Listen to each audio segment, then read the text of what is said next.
اعوذ باللہ من الشیطان الرجیم بسم اللہ الرحمن الرحیم استغفر اللہ الذی لا الہ الا هو الحی القیوم واتوب الیہ اللہم صلی علی سیدنا محمد وعلی آل سیدنا و مولانا محمد مبارک وسلم۔ السلام علیکم ورحمۃ اللہ۔ وَإِذَا بَطَشْتُمْ بَطَشْتُمْ جَبَّارِینَ کے اعمال کی سیریز ویڈیو کی صورت میں چل رہی ہے۔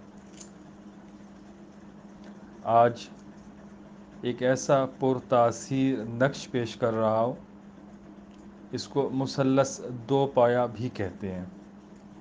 اس کی جو تاثیر ہے وہ بہت جلد ظاہر ہوتی ہے۔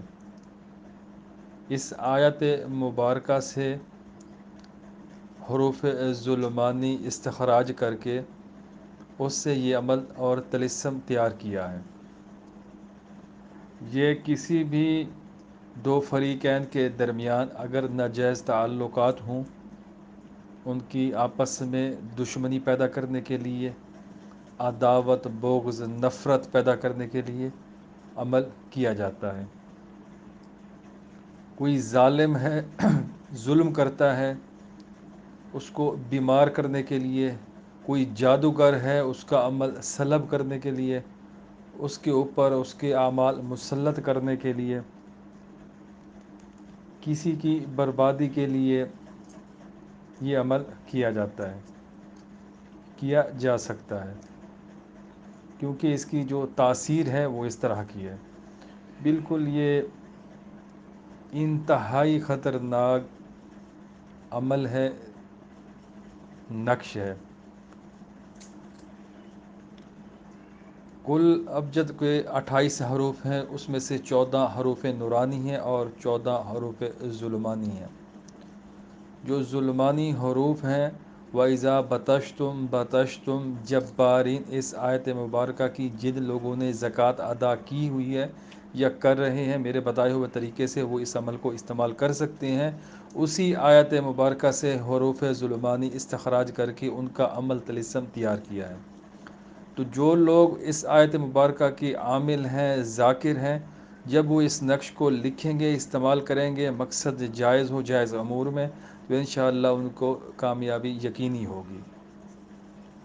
اس کو لکھنا منگل کے دن ہے، ہفتہ کے دن ہے، یا کسی بھی دن اگر لکھنا چاہیں بوجہ مجبوری دوسرے اوقات میں، تو پھر ساعت جو ہے، گھنٹہ، وہ یا تو مریخ کا ہو یا پھر زحل کا ہو۔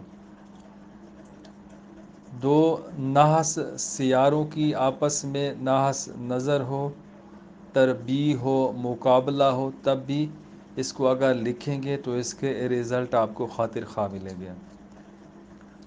اگر کسی کی ڈائیورس کروانی ہو لیکن مفتی صاحبان نے مسئلہ فتویٰ دیا ہو کہ یہاں پر یہ کام جائز ہے، تب وہاں پر بھی اگر اس کو استعمال کریں گے فائدہ ہو جائے گا انشاءاللہ۔ میں ہمیشہ یہ چیز دہراتا ہوں، یہ اعمال جتنے بھی میں پوسٹ کرتا ہوں ویڈیو کی صورت میں یا جس بھی پلیٹ فارم پہ، یہ سب کے سب نوری اعمال ہیں۔ یہ جائز امور میں بہترین معاون مددگار ثابت ہوں گے آپ کے کاموں کے لیے، لیکن اگر کوئی مقصد آپ کی انا ہے، ذاتی دشمنی ہے، تو پھر یہ وہاں پر کام نہیں کریں گے، الٹا آپ کو رجت ہوگی۔ اس کو کالے پوائنٹر سے، کالی سیاہی سے اس کو لکھنا ہے، زعفران سے اس کو بالکل نہیں لکھنا۔ جب بھی اس کو لکھنا ہے، آپ نے اپنا رخ مشرق کی طرف رکھنا ہے، اپنا منہ مشرق کی طرف کر کے اس عمل کو لکھنا ہے۔ سفید پیپر کے اوپر اس کو لکھ لیں، سادہ سا طریقہ ہے۔ ہمیشہ اس کے لیے آپ 2 عدد نقش تیار کریں گے، ایک کو متعلقہ جگہ پر رکھیں گے، ایک کو قبرستان کے اندر دفن کرنا ہے۔ اگر قبرستان کے اندر دفن نہیں کر سکتے تو پھر اس کو کسی بھی ویران جگہ آپ نے دفن کرنا ہوگا۔ جب بھی یہ نقش بنائیں گے، اس کے ساتھ یا تو آپ ہینگ رکھیں گے، یہ پنسار سے آپ مل جاتی ہے، ایک چھوٹا سا ٹکڑا۔ اگر وہ آپ کو نہ ملے تو پھر آپ یہ لہسن کے جو چھلکے ہوتے ہیں تھوڑے سے، اس کے ساتھ آپ نے یہ رکھنے ہوں گے۔ یہ دونوں چیزیں بآسانی مل جاتی ہیں، کوئی مہنگی چیزیں نہیں ہیں۔ یہ سادہ سا طریقہ ہے، عام سا طریقہ ہے۔ مثال کے طور پر اگر کسی کا شوہر کسی کے ساتھ ناجائز تعلقات بنائے ہوئے کسی عورت کے ساتھ، تو بیوی چاہتی ہے کہ ان دونوں کے درمیان آپس میں نفرت، عداوت، لڑائی ہو جائے، تو وہ اس عمل کو بالکل خوشی کے ساتھ کر سکتی ہے، انشاءاللہ اس کو فائدہ بھی ہوگا، کیونکہ اس کا مقصد بالکل جائز ہے۔ ایسی صورت میں وہ دو نقش لکھے، نیچے فلاں بن فلاں اور فلاں بن فلاں کے درمیان عداوت ہو، نفرت ہو، بغض ہو، اپنے لفظوں میں سادہ سا مقصد لکھ دے۔ اس کے بعد ایک کو گھول کر پلا دے، شوہر کو کسی بھی چیز میں کھانے میں مکس کر کے ان کو کھلا پلا دے، جیسے آسانی ہو، ایک کو گھر میں رکھ دیں، تو انشاءاللہ 2-3 دن 8 دن کے اندر اندر نفرت پیدا ہو جائے گی، وہاں سے اس کا چھٹکارا ہو جائے گا، بات ختم ہو جائے گی۔ دوسرے جو مقاصد ہیں ان کا بھی استعمال کا طریقہ کار سیم یہی رہے گا، ایک گھر میں پلا سکتے ہیں تو پلا لیں، نہیں تو پھر گھر میں رکھ لیں، اپنے پاس رکھ لیں، دوسرا ویران جگہ یا قبرستان دفن ہوگا۔ یہ ہے سادہ سا طریقہ، عام سا طریقہ، ہر بندہ اس کو بآسانی کر سکتا ہے۔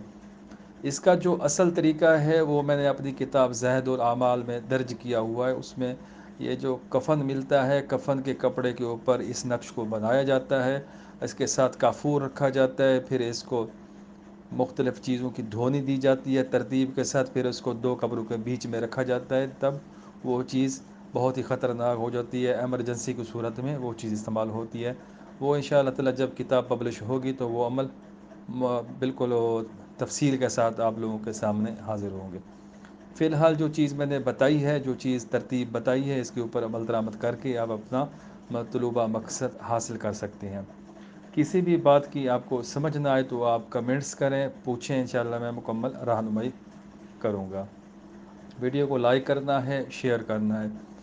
اکثر بندے یہ سوال کرتے ہیں ان باکس آ کر، واٹس ایپ نمبر کے اوپر آ کر کہ جی آپ کے جتنے بھی اعمال یوٹیوب کے اوپر پوسٹ ہوئے ہیں، لگے ہوئے ہیں، تو اس میں اکثر آپ کہتے ہیں کہ جی اس عمل کی زکوٰۃ ادا کریں تب یہ عمل ہوگا۔ دوسرے لوگوں کی طرح آپ کے اس طرح کے نہیں ہے کہ یہ بغیر زکوٰۃ کے، بغیر پڑھائی کے یہ چیزیں کام کرنے والی اس کو استعمال کریں۔ تو ان کے لیے عرض یہ ہے کہ پڑھائی سے انسان کی خود کی اپنی روحانیت بنتی ہے، بڑھتی ہے، اس کو پتہ ہوتا ہے کہ میں نے محنت کی ہوئی ہے، تب جا کے اس کو رزلٹ ملتا ہے، اس کا یقین بنتا ہے۔ ایسے تو ہزاروں کتابیں پڑھی ہیں، وہاں سے نقل کیا، بس جب پڑھائی نہیں ہے، زکوٰۃ نہیں ہے، آپ کے اندر تحصیل نہیں ہے، تو پھر آپ کس طریقے سے لکھ سکتے ہیں؟ بالکل بھی ایسا نہیں ہے۔ ہاں جو اعمال ہوتے ہیں کہ وہاں پر میں مینشن بھی کرتا ہوں کہ یہ بغیر زکوٰۃ کے کام کر سکتے ہیں، ایسے چند اعمال پڑے ہوئے ہیں یوٹیوب کے اوپر میں نے ڈالے ہوئے ہیں، لیکن باقی یہ بات صحیح ہے، اکثریت جو ہے وہ زکوٰۃ ادا کرنے کے بعد ہی نقوش طلسم استعمال کر سکتے ہیں، یہ بات صحیح ہے۔ اور کوشش ہوگی آگے جا کر کوئی ایسے اعمال جو میرے پاس پڑے ہوئے ہیں کتاب سے اٹھا کر اپنے یہاں پر پبلش کروں کہ جو بغیر زکوٰۃ کے، بغیر پڑھائی کے، عام روٹین میں عام بندہ اس کو استعمال کر سکے، جس کے پاس اتنا وقت نہیں ہے پڑھائیوں کا، صرف وہ تھوڑا سا وقت نکال کر اپنے مقصد کے لیے کوئی بھی طلسم یا نقش بنا کر اپنا مسئلہ حل کر سکے، اس کا حل تلاش کر سکے۔ تو انشاءاللہ آگے جا کر وہ بھی روٹین میں شیئر کروں گا آپ لوگوں کے ساتھ، ٹھیک ہے۔ اور اس نقش کی زکوٰۃ نہیں ہے، اس آیت کی زکوٰۃ ادا کرنا لازم ہے۔ جب وہ زکوٰۃ آپ ادا کر رہے ہیں یا کر لیں گے تب یہ نقش آپ اس کو استعمال کر سکیں گے، خود بھی استعمال کر سکیں گے، کوئی عاملین ہے تو پھر دوسروں کو بھی دے سکیں گے۔